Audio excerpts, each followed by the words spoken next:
하나님께서 오늘 우리에게 주시는 말씀은 여호수아 8장 30에서 35절 말씀입니다.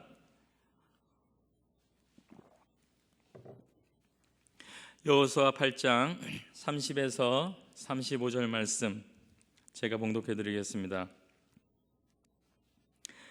때에 여호수아가 이스라엘의 하나님 여호와를 위하여 에발산에 한 단을 쌓았으니 이는 여호와의 종 모세가 이스라엘 자손에게 명한 것과 모세의 율법책에 기록된 대로 철 연장으로 다듬지 아니한 새 돌로 만든 단이라.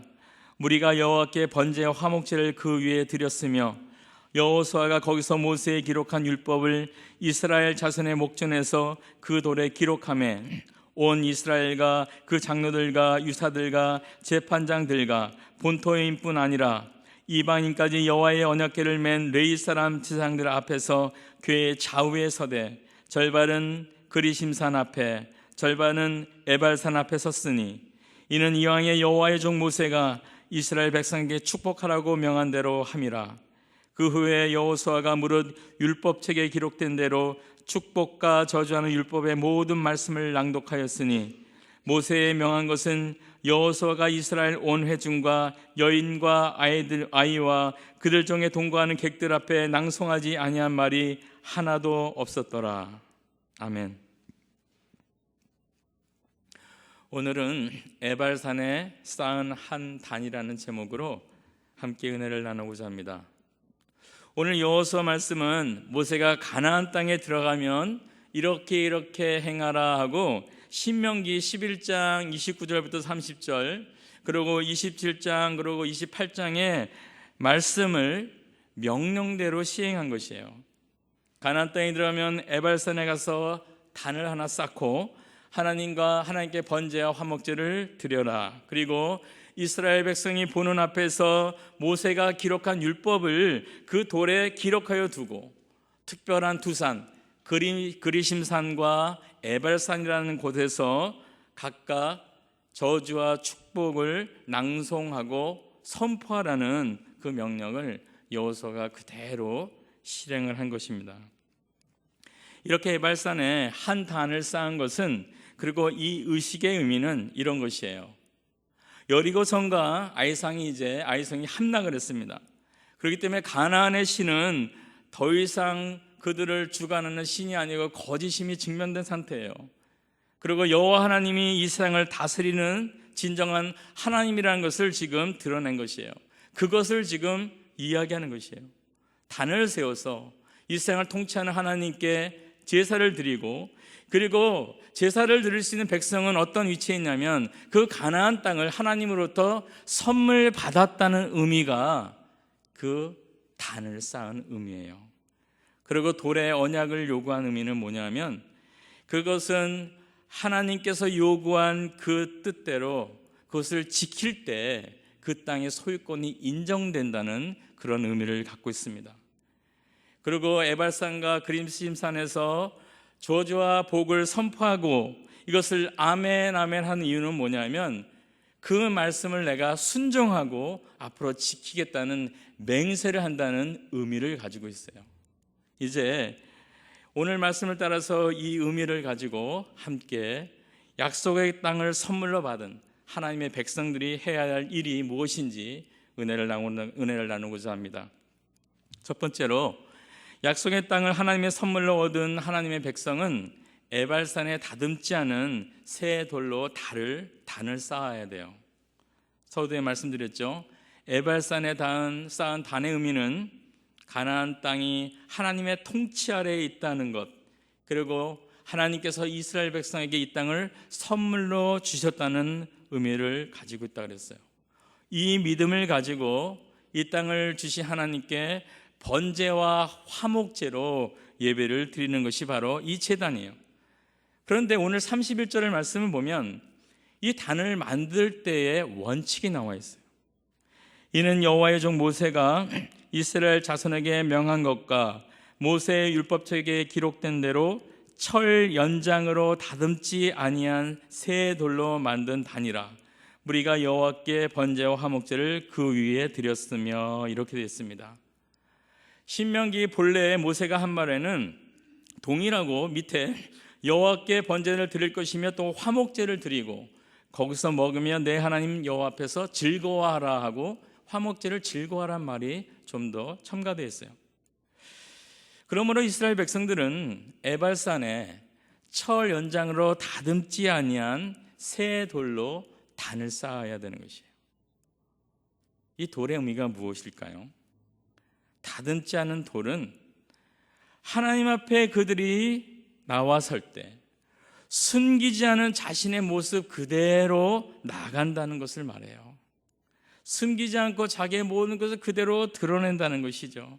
하나님의 말씀을 들을 때, 그리고 하나님 앞에 예배를 드릴 때, 하나님 앞에 나가 기도할 때 우리의 마음속 깊은 것을 숨기지 않고 가리지 않고 치장하지 않고 그대로 내 모습 이대로 주님 받아주십시오 하고 나간다는 의미예요. 우리는 하나님에게 나갈 때로는 이 철연정으로 잘 다듬어서 자기를 좀 보기 좋게 만들고 싶어 하는 마음으로 나갈 때가 많은 것 같아요. 사람에게 숨기듯이 하나님께도 내 마음이 아프고 내 마음이 슬프고 고통스럽고 그리고 유혹을 받고 있고 낙심되고 있는데 하나님 괜찮아요 그러고 나서려는 치장된 마음을 가질 때가 있어요. 하나님은 이것을 오히려 슬퍼하십니다. 우리의 삶의 모습을 아름답게 꾸미려 하지 말고 죄를 지었으면 죄를 지은 대로, 더러워졌으면 더러워진 대로, 연약한 자면 연약한 모습으로, 부족합니까? 그럼 부족한 자의 모습으로, 병들었어요? 병든 자의 모습으로 그대로 주님께 나오라는 것이에요. 있는 그대로요. 숨기지 아니하고.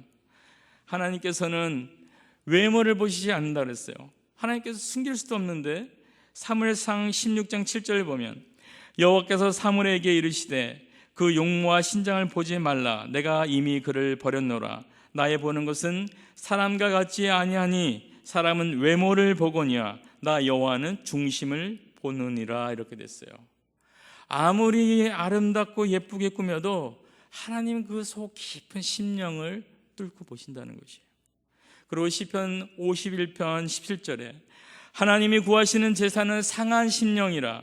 하나님이여 상하고 통해하는 마음을 주께서 멸시치 아니하시리라 하였기에 우리의 연약하고 부족한 죄된 모습을 하나님께서 멸시하지 않기 때문에 그대로 나올 때 하나님께서 오히려 채워주시고 회복해 주신다는 그런 말씀이에요. 그리고 예레미야 17장 9절에서 10절 말씀을 보면 만물보다 거짓되고 심히 부패한 것은 마음이라. 누가 능히 이를 알리오마는 나 여호와는 심장을 살피고 폐부를 시험하고 각각 그 행위와 행실대로 보응하느니라. 이렇게 돼 있어요. 무슨 얘기예요? 우리가 하나님 앞에 내 모습 그대로 나온다는 의미는 뭐냐면 이렇게 우리의 심령 깊은 것을 보고 우리의 행위를 보시고 보응하시는 그 하나님 앞에 두려움으로 나올 수 있어야 된다는 것이에요. 그 하나님이 어떤 말씀을 주셔도 내가 다 겸손한 마음으로 받겠다는 심령으로 나와야 된다는 것이에요. 우리의 자신을 하나님 앞에 그대로 내놓는 것, 이 말의 의미는 하나님이 어떤 말씀을 하셔도 내가 다 받겠습니다. 왜요? 나는 심령이 상한 자고 나는 하나님 없이는 아무것도 할 수 없는 자라는 고백이기 때문에 내 모습 이대로 주님께 나옵니다. 이 말의 의미는 하나님께서 어떤 말씀을 해도 나는 다 받겠습니다는 그런 각오를 갖고 나오는 것이에요.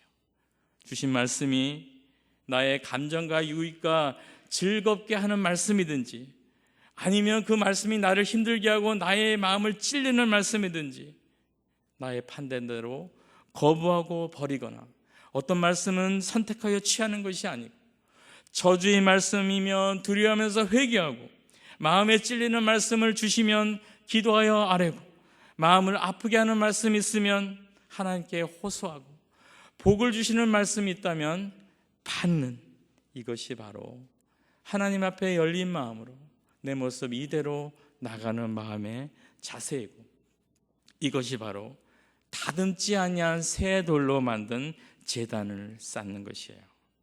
이것이야말로 믿음이시죠. 이것이 바로 회개의 시작입니다. 이렇게 하나님께 나가는 것이 바로 헌신이에요. 만약 우리가 이런 마음으로 하나님 말씀을 대하지 않고 이런 마음으로 예배를 나오지 않는다면 지금 당장 예수님이 이곳에 오셔도, 사도 바울이 이곳에 오셔도 내가 은혜가 되지 않아요. 왜요? 예수님 그 당시에 그 좋은 분이, 하나님의 아들이 말씀을 선포했을 때 바리새인들은 정신 나간 사람 취급을 했습니다. 바울이 온 힘을 다해 주를 위해서 헌신하고 복음을 전할 때 많은 사람들은 바울을 핍박했어요. 만약에 우리가 마음을 열고 하나님 말씀을 받겠습니다라는 마음을 가지고 있지 않다면, 예수님이 이곳에 직접 오셔서 말씀을 전하고 바울이 와서 말씀을 전한다 할지라도 내게 은혜가 되지 않는다는 것이에요. 그러므로 우리들이 공동체 예배를 드리든, 하나님 말씀을 대하든, 기도하는 개인의 예배를 가지고 하나님께 나아가든 우리 마음에 제단을 쌓는 것이 중요한 것이에요.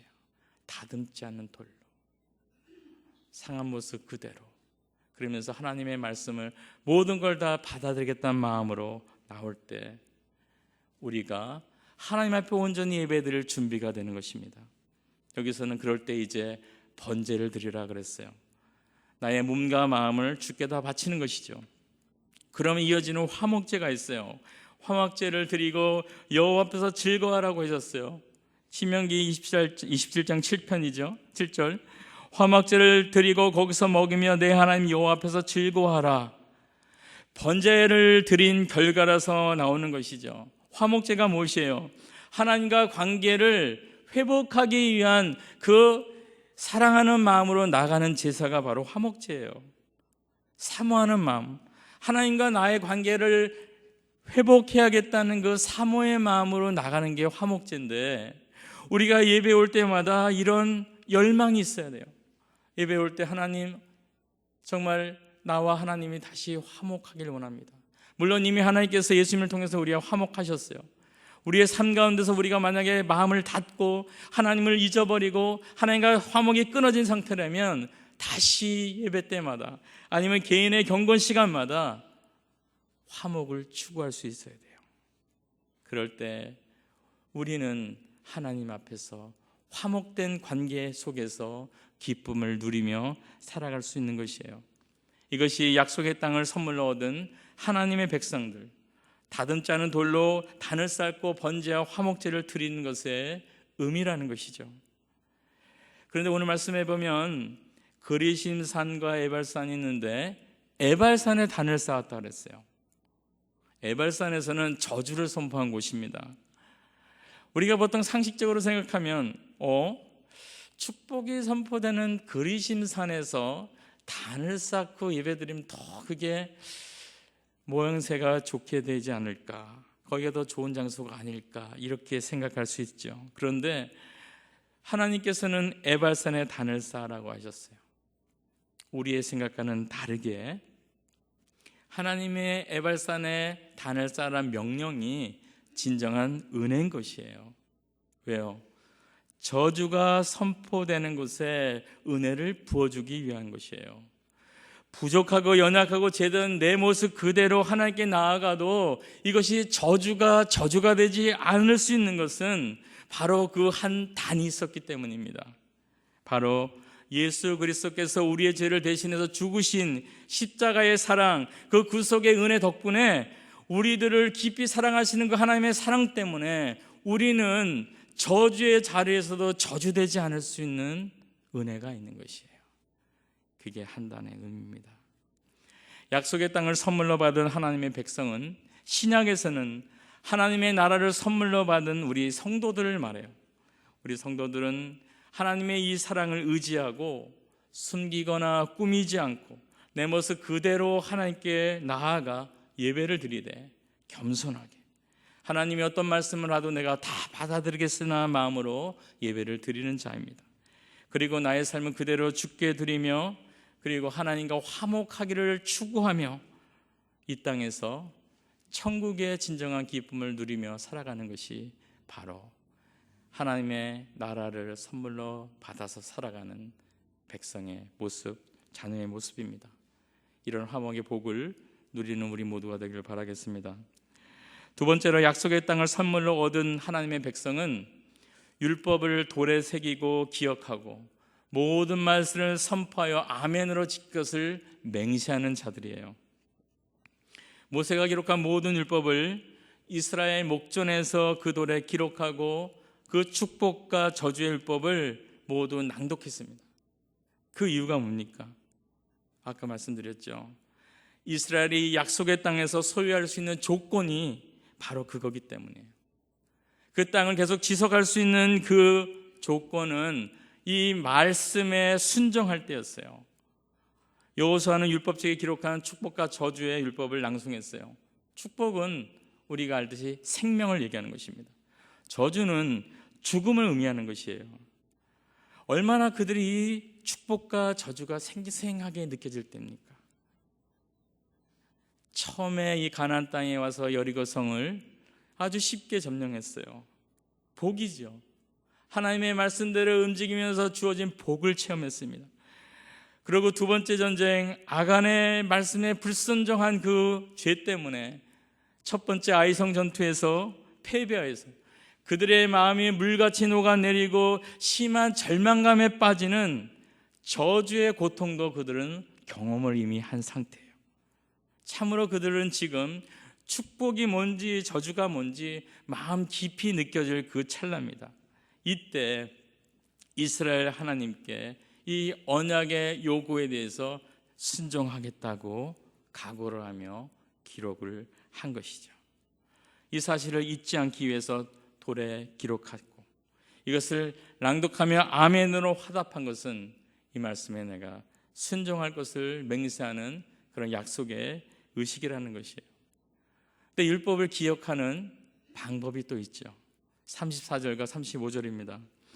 그 후에 여호수아가 무릇 율법책에 기록한 대로 축복과 저주하는 율법의 모든 말씀을 낭독하였으니 모세의 명한 것은 여호수아가 이스라엘 온 회중과 여인과 아이와 그들 중에 동거하는 객들 앞에서 낭독하지 아니한 말이 하나도 없었도다. 이렇게 되어 있습니다. 모든 말씀을 낭독하면서 낭독하지 않은 것이 하나도 없다는 그런 말을 한 것이에요. 여호수아는 지금 자기의 생각이나 판단대로 이것은 낭독하고 이것은 빼고 이런 것을 아니고 하나님이 기록한 모든 것을 온 백성이 다 듣도록 낭독했다는 것입니다. 사도 바울도 이랬어요. 사도행전 20장 20절을 보면 유익한 것은 무엇이든지 공중 앞에서나 각 집에서나 꺼림이 없이 너에게 전하고 가르치고, 같은 장 27절에 이는 내가 꺼리지 않고 하나님의 뜻을 다 너에게 전하였음이라고 에베소 교회 장로들에게 강조를 한 것이에요. 모든 것을 다 꺼림없이 전하는 것, 이것이 말씀 선포의 원칙이죠. 하나님의 말씀을 더하고 빼는 거 없이 그대로 다 선포해야 되는 것이에요. 본문에서 말하는 율법책에 기록된 축복과 저주의 말씀은 대표적인 것이 신명기 27장과 28장에 나와 있어요. 신명기 24장에 저주, 28장에 축복이 기록됐는데 이것을 낭독한 것입니다. 이 말씀을 한번 제가 낭독해 볼게요. 신명기 9절은 저주를 받을 것이라로 이렇게 되어 있습니다. 27장 15절부터 제가 말씀을 읽겠습니다. 장색의 손으로 조각하였거나 부어 만든 우상은 여호와 앞에 가증하니 그것을 만들어 은밀히 세우는 자를 저주를 받을 것이라 할 것이요 모든 백성은 응답하여 아멘 할지니라. 그 부모를 경홀히 여기는 자는 저주를 받을 것이다 할 것이요 모든 백성은 아멘 할지니라. 그 이웃의 지게표를 옮기는 자는 저주를 받을 것이다 할 것이요 모든 백성은 아멘 할지어다.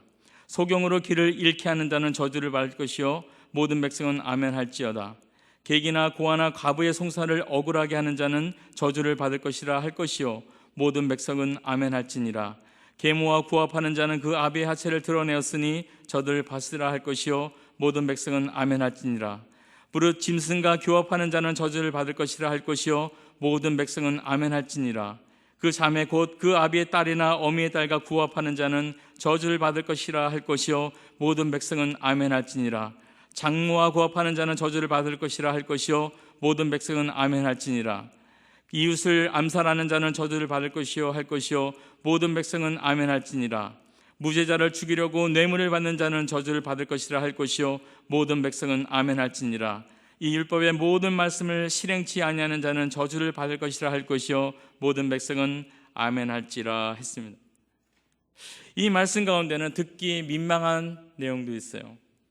그리고 이런 일을 할 사람이 과연 있을까라고 생각되는 그런 말씀도 있습니다. 그러나 빠짐없이 선포되어야 된다는 것이죠. 우상 숭배, 부모에 대한 불공경, 탐욕, 소외자를 돕지 않는 것, 성적 죄악들, 그리고 살인, 뇌물 받는 것들 저주받을 죄악이라고 말씀하셨다는 것을 빠짐없이 선포돼야 되고, 백성들은 이 저주의 말에도 아멘으로 화답하라고 이렇게 내용이 되어 있습니다. 저주의 내용은 이렇고, 신명기 28장에 1절부터 14절에 있는 말씀은 이렇게 기록되어 있어요. 축복의 말씀이죠. 내가 내 하나님 여호와의 말씀을 삼가 듣고 내가 오늘날 내게 명하는 모든 명령을 지켜 행하면 내 하나님 여호와께서 너를 세계의 모든 민족 위에 뛰어나게 하실 것이요 성읍에서도 복을 받고 들에서도 복을 받을 것이며 내 몸의 소생과 내 토지의 소산과 내 짐승의 새끼와 우양의 새끼가 복을 받을 것이며 내 광주리와 떡 반죽 그릇이 복을 받을 것이며 내가 들어와도 복을 받고 나가도 복을 받을 것이라. 내 대적이 한 길로 너를 치러 들어왔으나 내 앞에서 7 길로 도망하리라. 너를 여호와의 이름으로 일컫는 세계의 만민이 너를 두려워하리라. 여호와께서 내게 주리라고 내 멸조에게 맹세하신 땅에서 내게 복을 주사 내 몸의 소생과 육축의 새끼와 토지의 소산으로 많게 하시며 여호와께서 내 손으로 하는 모든 일에 복을 주시리니 내가 많은 민족에게 꾸어줄지라도 너는 꾸지 아니할 것이요 여호와께서 너로 머리가 되고 꼬리가 되지 않게 하시며 위에만 있고 아래에 있지 않게 하시리니 오직 너는 내가 오늘날 내게 명하는 내 하나님 여호와의 명령을 듣고 지켜 행하며 내가 오늘날 너에게 명하는 그 말씀을 떠나 좌로나 우로나 치우치지 아니하고 다른 신을 따라 섬기지 아니하면 이와 같으리라. 아멘. 말씀에 순종할 때 참으로 세밀한 하나님의 복을 이렇게 주시겠다고 선포하고 있어요. 이 말씀에는 우리가 저절로 아멘이 따로 나와요. 이 축복의 말에는 아멘하기가 참으로 쉽지만 저주의 내용은 참으로 우리가 입을 떼서 아멘이라고 얘기하기가 참 힘든 것들이에요. 그러나 우리들이 생각하고 기억해야 될 것은 뭐냐면 이스라엘 백성이 그림진 산에만 있었던 것이 아니고 에발산에도 서 있었다는 사실이에요. 에발산에서 저주를 선포하고 그리심산에서 축복을 선포했는데 만약 우리들이 그곳에 있다면 어디를 택하겠습니까? 만약에 편한 데로 가서 쓰세요 하면 내가 에발산에 간다고 저주받고 그리심산에 간다고 축복받는 게 아닌 것을 알면서도 기왕이면 아마 축복을 낭송하는 쪽으로 가서 쓰고 싶을 거예요. 그런데 이것을 아셔야 돼요. 여기서 선포되는 축복과 저주의 내용은 모두 이스라엘 백성들을 축복하기 위한 것이라는 것이에요. 이해가 되세요?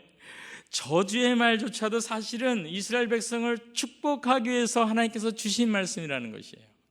33절 하반절입니다.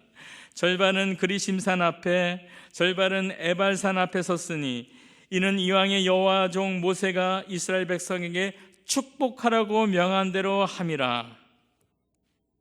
축복하기 위해서 축복과 저주의 내용을 선포하라는 것이에요. 불순종하면 너희가 저주를 받으니까 그것을 기억하고 불순종하면서 돌아서서 하나님께 와라 이 얘기예요. 그래서 축복의 자리로 와라는 얘기입니다. 그리고 축복의 내용은 설명이 필요 없죠. 하나님의 말씀에 순종할 때 이러한 축복을 받으니 너희가 그런 축복을 받기 위해서 열망을 갖고 하나님 말씀에 순종하라는 그런 의미로 말씀을 주신 것이에요. 그렇기 때문에 이 하나님의 저주와 축복의 내용의 말씀은 백성들을 저주하기 위한 말씀이 전혀 아닙니다. 축복하기 위한 것이에요. 예를 들면 이런 것이죠. 계란이 바위에게 덤벼들었어요. 그래서 가서 머리로 헤딩을 했습니다. 어떻게 됐습니까? 깨지겠죠. 그럴 때 우리는 바위가 화가 나서 계란을 깨트렸구나 이렇게 얘기하는 사람은 아무도 없어요. 계란이 자기가 가서 부닥쳤기 때문에 그냥 깨진 거예요. 이처럼 하나님의 말씀대로 살지 않으면 저주의 자리에 갈 수밖에 없다는 말씀을 선포하는 것이에요. 하나님은 너희들이 하나님의 말씀에 순종하지 않아서 저주의 자리에 가기를 원치 않는다는 경고의 말씀으로 주신 것이에요. 그러니 너희는 순종하여서 복된 자의 자리로 오라는 말씀을, 그래서 참으로 축복의 삶을 누리라는 말씀을 지금 선포하고 있다는 것이죠. 우리는 이것을 깨달아야 돼요. 때로는 하나님은 우리를 저주하시려고 이런 말씀을 주셔. 아니에요. 저주도 축복을 위해서 주시는 말씀인 것입니다. 그렇기 때문에 우리는 마음을 겸손해야 됩니다. 그래서 하나님께서 우리에게 선포하는 모든 말씀을 듣고 신실하게 살아갈 결심을 해야 돼요. 여호수아가 자기들과 후손들이 하나님의 율법을 기억하게 하기 위해서 돌에 그 말씀을, 그 명령을 다 새겼다고 했습니다. 이것처럼 우리도 하나님의 말씀을 우리 마음판에 새겨 놓아야 돼요. 그리고 항상 기억하고 잊지 않도록 해야 되는 것입니다. 그리고 이 말씀을 낭독하여서 우리만 아는 것이 아니고 우리 후손에게, 그리고 세계에 이 말씀을 알려야 돼요. 선포해야 됩니다. 죄를 죄라고 선포할 수 있어야 됩니다. 복을 복이라고 선포할 수 있어야 돼요. 저주의 자리에서 이제 떠나서 하나님의 복된 자리로 돌아오라고 우리는 이 말씀을 두 가지 다 선포를 할 수 있어야 되는 것입니다. 참으로 안타까운 것은 세상에는 하나님의 말씀을 거부하는 사람들이 늘어가고 있어요. 그런데 그들 가운데서 중력의 법칙을, 그것을 왜 세웠냐고 이의를 제기하는 사람은 없다는 것이에요. 참으로 이해가 안 갑니다. 중력의 법칙은 모든 게 다 떨어지잖아요. 아이들도 떨어져서 다치고, 사람도 절벽에서 떨어지면 죽고, 비행기가 떨어져서 추락하면 많은 사람들이 죽고 재산적인 손실을 가져오는데도 불구하고 사람들은 왜 중력의 법칙이 이 세상에 있어서 사람들을 이렇게 힘들게 만드냐, 이런 얘기 절대 안 합니다. 나는 중력의 법칙을 무시하고 난 인정하지 않아, 이런 얘기도 안 해요. 그런데 이렇게 물리적인 법칙, 하나님께서 만들어 놓은 법칙에는 참으로 인정하고 그 법칙에 맞춰서 살아가려고 하는데, 이상하게 하나님이 만드신 영적인 법칙, 예수 그리스도를 믿을 때 구원을 얻는다는 이 영적인 법칙에는 이의를 제기하는 것이에요. 왜 그것이 오는 것이냐? 그것을 믿고 우리가 이런 죄에 죽고 절망에 빠지고 진정한 삶의 의미를 상실하는 그런 일을 벗어나기 위해서 정말 그 영적인 법칙, 하나님이 주신 예수 그리스도를 우리가 따라가겠다는 이런 마음을 갖지 않다는 것이 참으로 안타까운 일이에요. 그렇지만 그럼에도 불구하고 우리는 이것을 이웃에게 잘 설명해 줘야 됩니다. 중력의 법칙을 통하든 어떤 방법이든 잘 설명을 해줘서 정말 예수 그리스도가 이 땅에 오신 이유, 그리고 이것이 없으면 당신은 저주의 인생을 살 수밖에 없다는 이야기를 잘 지혜롭게 설명해 줄 수 있어야 됩니다. 그리고 성령의 도움을 구하면서 그의 마음이 변화되기를 간구하면서 그 말씀을 전해서 하나님께로 이끌어와야 돼요. 저주의 자리에서 축복의 자리로 올 수 있도록 우리가 그들을 초청해야 된다는 것입니다. 구분하지 마세요. 어떤 사람한테는 하나님의 말씀이 필요하고 어떤 사람한테는 필요 없지 않고 그렇지 않아요. 부자에게도 말씀이 필요합니다. 가난한 사람에게도 필요해요. 권력을 갖고 있는 사람에게도 필요하고 권력이 없는 사람에게도 하나님의 말씀은 꼭 필요한 것이에요. 내 주변의 친구한테도 이 말씀은 꼭 필요한 것입니다. 33절에 뭐라고 되어 있어요? 온 이스라엘과 그 장로들과 유사들과 재판장들과 본토인뿐 아니라 이방인까지 여호와의 언약궤를 맨 네 사람 제자들 앞에서, 이렇게 되어 있어요. 그리고 35절에 모세의 명한 것은 여호수아가 이스라엘 온 회중과 여인과 아이와 그 중에 동거하는 객들 앞에서 낭독하지 아니한 말이 하나도 없었더라. 무슨 말이에요? 이스라엘 온 족속과 그리고 지도자들과 그리고 이방인들과 나그네들과 여인들과 아이들과 모든 사람에게 하나님 말씀이 낭독됐다는 것이죠. 모두가 다. 신분이 어떻고 관계없습니다. 남녀의 구별이 없어요. 그리고 주인이냐 종이냐 구별이 없고 나그네냐 아니냐도 구별이 없습니다. 주위에 높고 낮음 구별이 없어요. 모두에게 다 하나님의 말씀은 필요하고 선포해야 된다는 것이죠.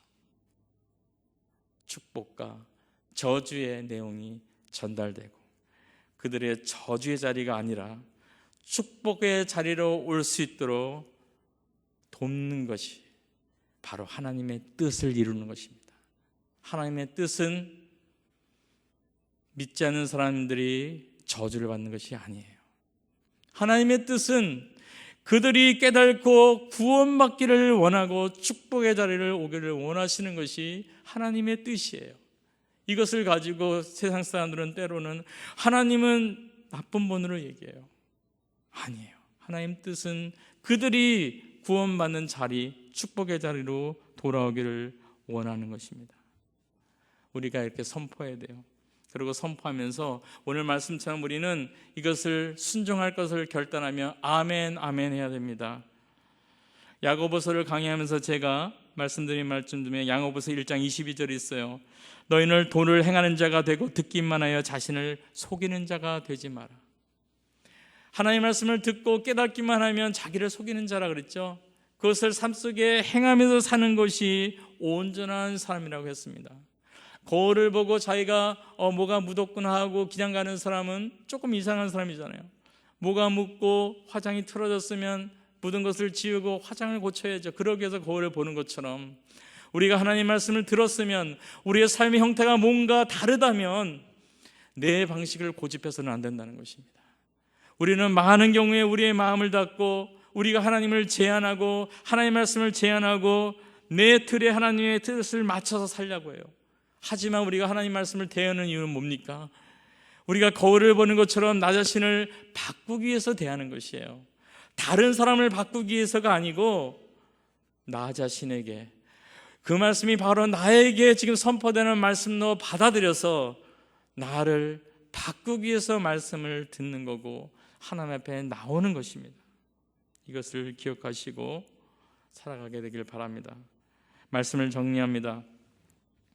모세의 명대로 약속의 땅을 하나님의 선물로 받은 하나님의 백성들은 에발산에서 다듬지 않은 돌로 단을 세웠어요.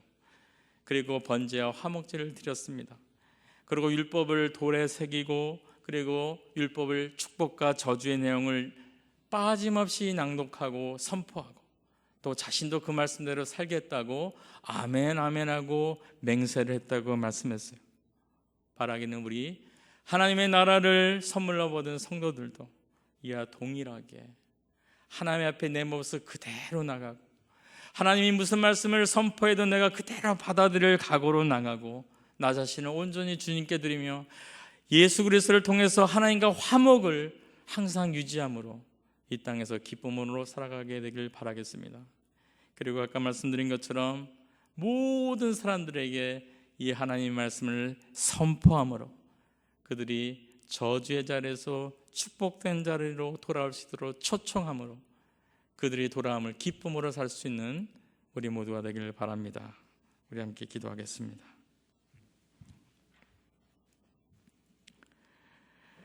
하나님 감사합니다.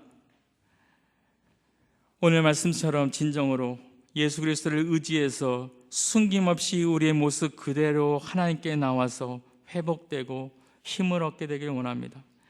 그리고 그분의 모든 말씀을 겸손한 마음으로 받아 순종하고 우리 자신을 하나님께 헌신함으로 드려 하나님과 화목을 유지하여서 이 땅에서 천국의 기쁨을 느끼며 살 수 있는 축복된 자리에 거하게 되길 원합니다.